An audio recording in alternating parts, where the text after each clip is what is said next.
أولا نأخذ المرة. طبعا اسألي العطار، المرة أو مر البطارخ، المر متوفرة عند العطار. حاولي أن تأخذي هذا النوع من المرة ذو اللون الفاتح البني. هذا هو النوع الذي نأخذه. ونأخذ برطمان، نأخذ قطعة من المرة واحدة فقط، نقوم بغسلها أولا من الأتربة ونضعها في برطمان. يفضل دائما استعمال الزجاج، ومباشرة نضيف عليها الماء، كوب من الماء، ونتركها لليلة كاملة إلى أن تذوب تماما. نحكم إغلاق البرطمان، قلت ليلة كاملة إلى أن تذوب تماما. بعد مرور ليلة كاملة نتحصل عليها بهذا الشكل، تذوب المرة بشكل نهائي، تذوب تماما في الماء. نبدأ بأول وصفة وهي كريم المرة. ولتحضير الكريم نحتاج إلى منقوع المرة. نأخذ 6 ملاعق طعام كبيرة من منقوع المرة.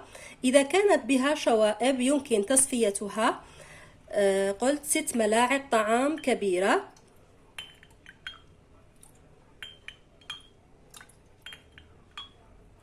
بالنسبة لصاحبات البشرة الدهنية نضيف ملعقة شاي صغيرة من عصير الليمون. هنا صاحبات البشرة الدهنية والغير حساسة يجب إضافة عصير الليمون مع هذه الوصفة.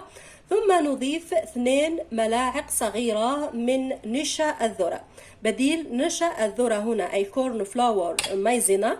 نضيف نشا الأرز، أو نضيف نشا البطاطا، أو دقيق المخبوزات الفرينة، أو حتى نشا الشوفان، يمكن طحنه ناعم جدا وإضافته إلى هذه الوصفة في حال ما إذا كانت البشرة حساسة للنشا. تخلط المكونات جيدا مع بعضها البعض، ثم نضع هذه المكونات على نار هادئة مع التقليب المستمر مثل تحضير المهلبية تماما. نضعها على نار هادئة إلى أن نتحصل على كريم. ونتحصل على كريم المرة بهذا الشكل. نتحصل على كريم المرة. يمكن إضافة كبسولة من كبسولات الأوميغا 3 أو كبسولة من كبسولات فيتامين إي، أو يمكن إضافة الزيت، زيت الفيتامين إي، نصف ملعقة صغيرة من الزيت، أو يمكن تماما الاستغناء عن هذه الزيوت. فقط صاحبات البشرة الجافة جدا أنصح بإضافة أي نوع زيت، قطرات فقط تكفي لهذا الكريم. ويحفظ في برطمان بهذا الشكل.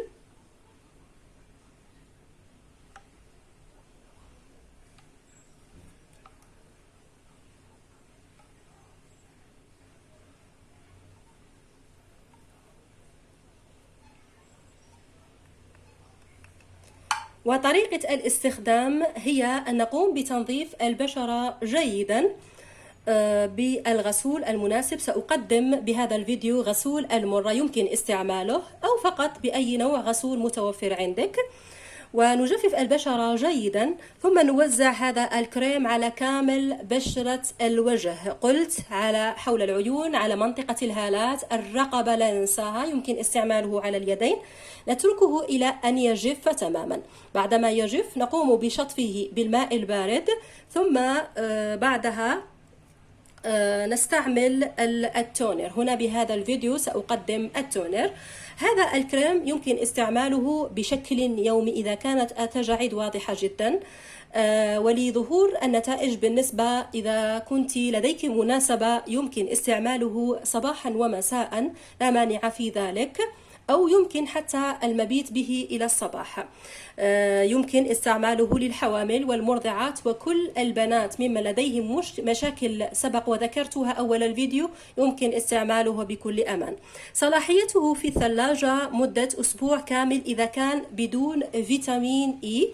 إذا أضفنا الفيتامين يمكن استعمال حفظه في الثلاجة مدة أسبوعين كاملين.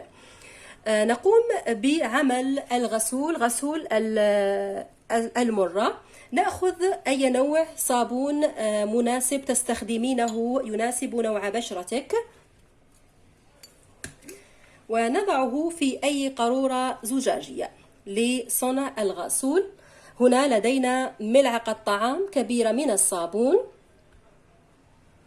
ثم نضيف ربع كوب من منقوع المرة،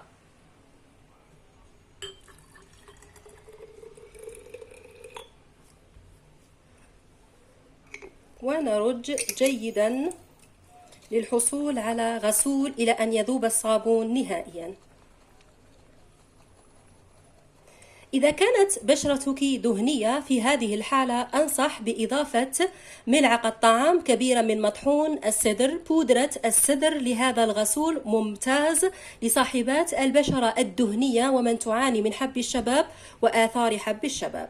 ونتحصل على غسول المرة يمكن استعماله لغسل البشرة قبل استعمال الماسك أو بعده أو بأي وقت تشائين، حتى يمكن استعمال الغسول وحده دون الكريم، لا مانع في ذلك. مدة صلاحية الغسول مدته شهر كامل في الثلاجة، لا يفسد، نستعمله.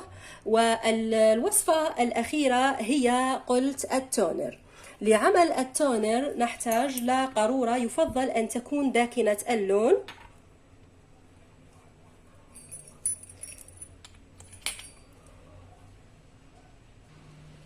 نملأ نصف القارورة بمنقوع المرة، والنصف الآخر يكون بماء الورد. ماء الورد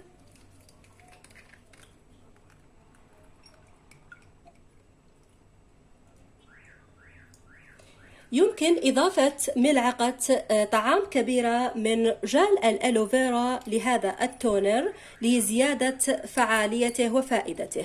نرج القارورة جيدا قبل الاستعمال، ويكون استعمال التونر ليلا قبل النوم، قبل الخلود إلى النوم. نأخذ قطنة ونمسح البشرة بهذا التونر ونتركه إلى الصباح. وطبعا عند وضع التونر نتركه إلى أن يجف، لا نقوم بغسله مباشرة، نضع كريم الليل المرطب وننام إلى غاية الصباح. يمكن غسل غسول المرة للحصول على نتائج، وتكون في 3 أيام فقط لاستخدامك المنتظم لهذه الوصفات. هنا التونر كذلك صلاحيته في مكان بارد وجاف شهر كامل. آمنة هذه الوصفات للحوامل والمرضعات، وكل البنات يمكن استعمالها للحد أو لمنع ظهور التجاعيد وبكل أمان. بالأخير لا تنسوا مشاركة هذا الفيديو مع باقي الأصدقاء كي تعم الفائدة. أترككم في رعاية الله وحفظه. السلام عليكم ورحمة الله وبركاته.